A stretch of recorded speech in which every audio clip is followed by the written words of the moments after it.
Hello, everybody. Welcome to the Happy, Healthy Human podcast. I'm Kara. And I'm Lauren. On this podcast, we have been talking about 5 different factors of health. We've got movement, nutrition, connection, mindset, rest, and recovery. Today, we're actually focusing specifically on mindset, and Kara will share what the topic is. We are talking about overcoming perfectionism in health and fitness, how to accept imperfection and still make progress. Ooh. Okay. Wait, what did you have for lunch today before we start on this? Oh, I had chicken thigh with bulgogi sauce, rice, and kimchi. It was delicious. Oh my God. Wait, homemade kimchi or No, H-Mart not kimchi? homemade. Yeah, H-Mart kimchi. H-Mart. What'd you have for lunch? I had a breakfast burrito from Fantastic Eats. Oh, nice. Yeah. I had That's some in a the favorite at Reason. Some in the morning and then some for lunch to I don't know, divide out the macros for today. Love it. Yeah, I feel great. Okay, so we're fueled. We're ready to go. Yeah, we're ready. So today we're talking about imperfection and kind of accepting that. So Lauren and I are probably going to deep dive into our childhood a little bit. Shall we dive in, Lauren? Yes, let's do it. You want to start, Kara, and then I'll go after you? Sure. So I think that most people listening know that we are CrossFit coaches, right? We are personal trainers and coaches at Reason Fitness. And I would say that we are both within the life of perfectionists, right? So it's kind of a given when we're in this field. But I think back to when I was younger and why I am the way I am. We love digging up some childhood trauma. I was just gonna say that. I'm like, let's go into the trauma. Yeah, but so growing up, I did competitive cheerleading, and then when I was in college, I did this sport called acrobatics and tumbling. Shout out Azusa Pacific, which is super hardcore. I worked at APU, and I'm like, they were legit. Everyone wanted to come see acro. So fun. I miss those days. But both of those sports were extremely technical and judged based on how perfect you are, right? Like you were doing routines if you stepped out of a line or your feet weren't together or you didn't hit a pass or a stunt, right? Points were taken off and practices were pretty grueling and hard. And we would go over the same 8 count 30 times until it was perfect. And I think that in itself, and starting that when I was in literally kindergarten, I was a 5-year-old going to cheerleading practice, it just kind of instilled in me, this is normal to expect perfection, the way you look, the way you act, the things you do at your sport. And so I think that has crept a lot into where I'm at now in my fitness journey as an adult and as a coach. I think I've learned a lot along the way on what perfection actually means to me nowadays, which is honestly, I just try to not think about it, right? It's we can't expect to be perfect in everything that we do. But yeah, that's a little bit about background of where I've grown. I would love to hear about a little bit of your childhood experience and where you kind of landed with expecting perfection out of yourself. Yes, and then we'll share how we've grown and learned because there's pros and cons to perfectionism. I think there's good things of having standards, which we see obviously in CrossFit. We're no rep and calling those standards out, but I think that mindset can really almost cripple you. And I was really crippled, I think, from being a perfectionist, where I've always been an achiever. I'm an Enneagram 3. So I want to be able to perfect and just get to my goals. But I remember I was a gymnast when I was little, and then I became a competitive cheerleader, so tumbling in middle school, and then did track.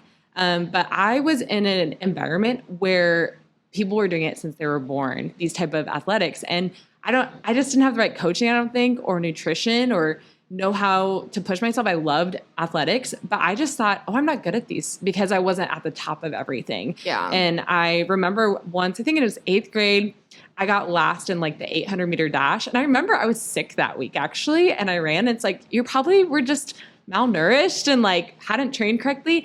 But I quit track right after that. I was I'm not good. I'm not a good athlete. So I really kind of started the route of individualism where I just would run on my own. I decided I'm not going to put any more effort into athletics. So I really just labeled myself as, I like working out. I like nutrition, exercising, but I'm not an athlete. And so that mindset kind of went all the way into even, I would say my mid-20s. I'm 35 now, but my mid-20s, I was I'm not athletic. I just love working out. And so that's kind of that mindset from a little age just kind of held me from growing in different areas. Yeah. I like what you said about we have a standard that we follow. And I think that I see that a lot with like sports growing up. And I don't know if a lot of people listening played sports growing up, but I think that there was a standard of like the best, quote, I'm quoting, the best athletes were put on like a pedestal. And it was like, this is how you have to be the perfect athlete, right? Athlete. Like this is the body shape, this is the body size, this is the skills that they can do. For me, it was like skills because we did cheer, gymnastics, that kind of thing. And I think that it would create this unrealistic standard, like, oh, if I don't look, act, and perform the same way that this person does, then I am not like the perfect athlete. You're either good or you're not is kind of the thing. Like you're almost separating a category or not. Like either you're good at it or you're not, and that's it for life. Yeah. And I think that's like crazy now that I think about it. And I was actually going to share a little bit, and I'd love to hear from you too, but something that was transformative for me in my master's program, we talked about this fixed versus growth mindset, which was like game changer for me because I realized I had the mindset, I'm either like, for instance, you do in any area of your life, I'm either good at relationships or not. I'm either good at math or I'm not. Yeah. And then you kind of like hold that the rest of your life, that narrative. And I realized, oh, I can actually change the narrative of like how I think about myself as an athlete of like, oh, I'm going to be constantly growing and failing, but I'm passionate about being an athlete. I'm passionate about CrossFit. I'm passionate about running. I'm passionate about learning about this area. So what if I actually just grow in it and be okay with failing? And there was this concept of this ability to fail and reflect from your failures and how you can grow. So it kind of gave me this permission of like, oh, I don't have to be good at everything to actually be able to grow in what I want. And over time, over consistency, over growing and learning, I can actually become maybe really good at something. Yeah, totally. And that's how I had to transfer that over into CrossFit and even coaching. So many times I wanted to quit as learning how to be a coach because I was like, oh, I'm not as good as, this coach or this coach. And realizing like, oh, I have to just keep learning and growing, and that will like, I'll get to different places through that consistency. Yeah. So I'd love to hear about like your journey with perfectionism because, eventually you left acro, you left APU. So what happened to you as an athlete after that? Yeah. I want to like what you said about fixed mindset. Shout out anyone that's gone through the Reason internship. You read Mindset. Did you read Mindset? No. When you joined the team? No. Oh, it's like the barrier of entry. You got to read this book. But it's I all feel about like I know it. You basically explained what the concept of the book is. Great. Yeah. Perfect. I'm in. But yeah, coming out of acro, I think that I was looking, I think I touched on this last week. Like I was looking for something that would fill the gap of like being competitive. And that's kind of how I stumbled upon CrossFit. But the longer I've done CrossFit, the more I realized like perfectionism doesn't really get you anywhere. No, I think like, it stunts you. Yeah, you have to make mistakes to be able to learn from it. And that's something I think that this season of CrossFit that I'm in, I've learned a lot about like failing. Like Drew, shout out Drew, he's my coach. He has talked to me a lot about like workouts that he's programming for me right now. And he's like, I want you to like fail at this. Like I want you to go at a really, really high RPE and see what it feels like to not be able to hold on to that. Because to me, I always set the standard of like, okay, we have a 5-round workout. I want every round to be the same exact time frame. Perfect. I shouldn't be tired at the end. I should feel like fresh and just like ready to go. But it's like, well, training at a pace where you're just going through the motion and trying to be the same person every round doesn't actually improve you. No. Like you don't know where your maximum or your minimums are when you train like that. And so I think that this year especially, I've learned a lot about like what it looks like to live in like the 80%, which I talk to a lot of my clients about this. Like if you are compliant 80% of the time, you will still see results. Definitely see results. Right. And so I think that that has given me more freedom in my training, which I still train every day. I train to what I am prescribed for my training. But when it comes to nutrition, I've been more lax about giving myself time to be social and not be like hitting every single macro every single day and being perfect. Because guess what? That still hasn't gotten me to the CrossFit Games. Yeah. But I've been a lot happier this year because I've given myself more room to just not even fail, but just give myself more freedom to not be like the perfect athlete. Yeah. And I feel better. I feel healthier. I feel happier in my training right now in general. I was going to say, I think it's like that all or nothing mentality, getting out of that. Yeah. It's such a like mindset, like we said, of like that self-talk of it's okay if I don't perfectly do these things because like you said, the consistency of you showing up and going after your goals, whether it be nutrition, health related, athletic related, you're going to see results as you're showing up. And there's like these little changes that we can make as we go, because we do want to become better at whatever we do or get to our goals, but knowing that it doesn't have to look, sometimes I feel like we have to have it perfectly prescribed in our head. And if we don't get to that, then we're a failure. And it's like, no. Yeah, that's not what it's about, right? And I think like something that we were talking about before this is like when you show up consistently in one area of your life, like for example, if you come to your CrossFit class 6 days a week and you're like, I never miss a class. Why am I not seeing results still? I do everything that is asked of me in these classes. It's like a good time to check in on where the rest of your life is, right? It's like not everything else needs to be perfect, but maybe for someone coming 3 times a week, but dialing in different areas of their life, like sleep, nutrition, their social life, maybe that's what's needed. You don't have to be perfect in one area and imperfect in the other, but we do need to find like a balance between things to still see results in some capacity. Yes, definitely. And I think also giving yourself, like cheering yourself on of like, okay, I'm showing up, and at least like from there, I can see like different results. But I think when you are able to specify what goals you have, like for me right now, mine is nutrition. I'm like really wanting to grow in my nutrition. I've brought in a coach for that specifically. And so bringing people into, like we talk about all the time on the podcast, is like bringing community into whatever goals we have. I feel like I see so many of our members who are wanting right now muscle ups or ring muscle ups, and they're all like giving each other tips and being like, hey, I see this, or feedback. I'm like, that's how we're going to grow as a community. And to get to the goals that you want is when you invite people into that process. And so, yeah. I think like the bottom line is like trying to be the perfect version of yourself is literally impossible, and it's going to lead you to burnout. So it's finding that balance of like, how can I give myself time to be imperfect to still see the results that you're going at? Yeah.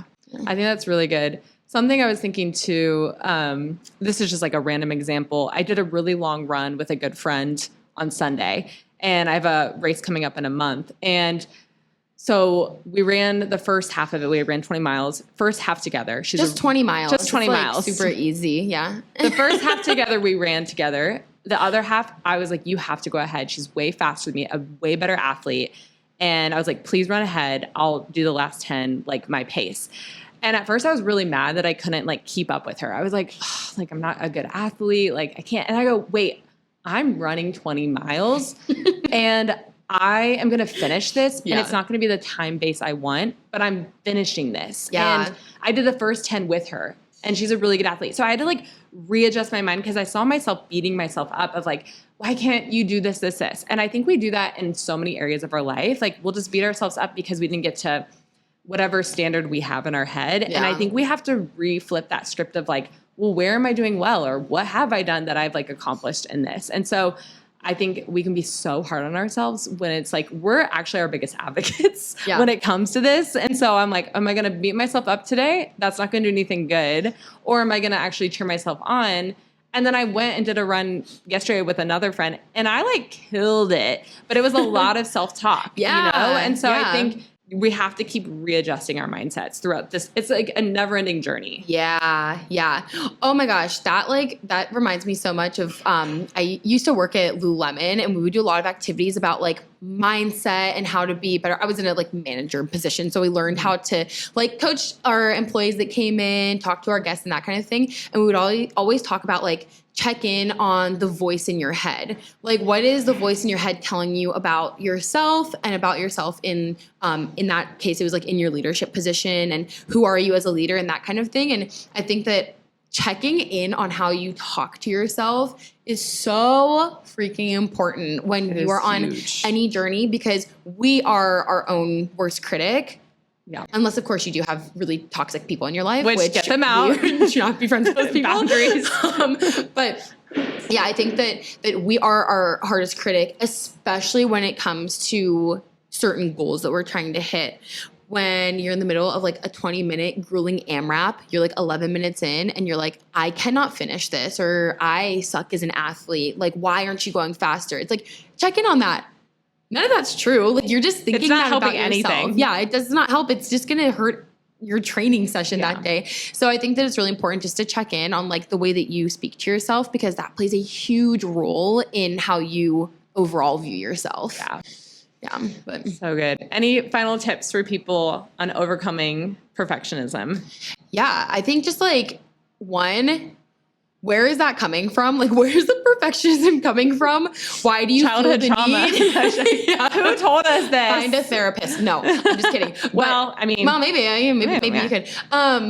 This is your sign if you've been thinking about it. But if you know where that's coming from, just ask yourself, like, why is it so important that you're perfect? Like, is it just your own standard that you're setting for yourself? Is it coming from other people in your life? Is it literally like the voice in your head? yeah. Just, find that. Talk to yourself. What do you need to do to overcome that? And know that you don't have to be perfect 100%. Yeah. And I think my tip would be, I loved your 80%, the idea of just being consistent and showing up and making little changes over time. You will see insane results. Just these little changes over time with athleticism, with your nutrition, and then it becomes normal. I think it takes 30 days for a habit to happen. So knowing, like, as I'm making these little changes, consistently showing up, like, you will see results. And so, yeah. Yeah. Oh, I love that. All right, guys. Thank you so much for joining us on the Happy, Healthy Human podcast. Yes. If you have any questions, comments, suggestions of what we should talk about, please message us on Instagram at Happy Healthy Human podcast. You got it. Our next podcast that we'll be doing is actually talking about nutrition for recovery. So we'll be talking about that. What do we do to recover? What do we eat? Get excited for that, guys. Thanks so much for listening. Stay happy, stay healthy. Bye.